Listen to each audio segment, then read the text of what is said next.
Исәнмесез? Минем исемем Фәридә. Мин татар язучысы Марзия Файзуллинаның кызы булам. Сезгә әз генә әнием турында сөйлисем килә. Аның яраткан алмагачлары янында. Әнием 1930 елның 11 июнендә Шушмабаш авылында туган. Ләкин авылда узак яшәмәгән. Гаиләсе белән тиздән ул Казанга күчкән. Аңа карамастан ул авылын бик еш матур сүзләр белән искә аладыр. Авыр сугыш еллары килеп җиткәч, 11 яшьлек Марзия исемле кыз госпитальдә концертларда катнаша. Әлегә хәтле ашарга утырсак та, өстәлдә шикәр кисәкләрен күргәч, әни искә ала иде шул вакытларны. Раненый солдатлар концерт беткәч үзләренең кул яулыкларын чишеп, шикәр кисәкләрен аннан алып балаларга таратканнар. Мәктәпне бетергәч, әни секретарь булып та эшли, судта, милицияда эшли. Аннан соң ул тәрбияче булып балалар бакчасына керә. Шул вакытта 1955 елда шигырьләр яза башлый һәм аның беренче китабы чыга. Салават күпере дигән китап. Аннан соң берсе артыннан берсе кошлар шикелле әнинең кул астыннан китаплар берсе артыннан берсе очып чыгалар. Ул инде чәчәкләр сагаты, ике көрәк, зур дулкыннар һәм башка китаплар. Бу китаплар чыккач, аларның подстрочникларын күренекле балалар язучысы Агния Барто күрә дә һәм аңа алар бик ошый ул шигырьләр.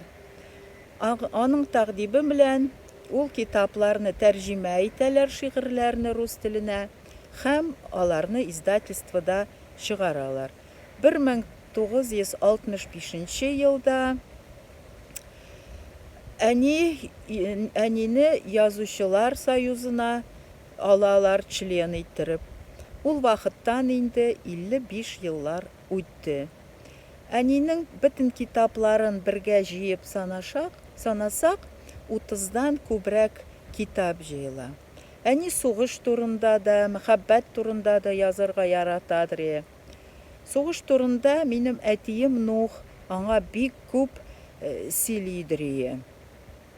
Ләкин иң яраткан әнинең шигырьләре ул балаларга багышланган шигырьләр.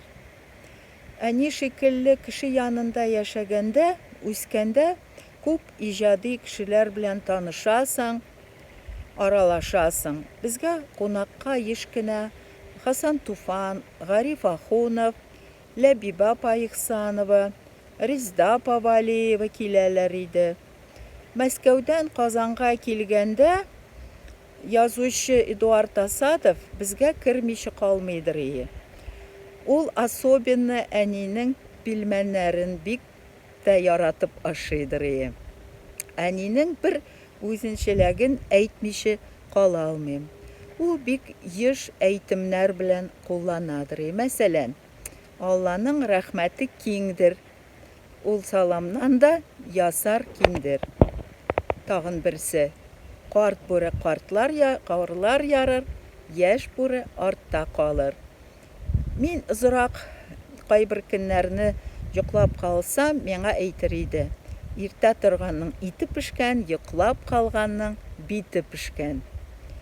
Мин әнинең бердән-бер кызы булсам да, аның туганнары күп. Минем иптәшем Наил исемле, ул аның кияүге, 2 онагы бар һәм 3 оныкларның балалары. Иптәшем Наил IT-технологиялар өлкәсендә эшли. Кызым Диана, ул инде врач, кандидат медицинских наук. Улым Руслан IT өлкәсендә шөгыльләнә.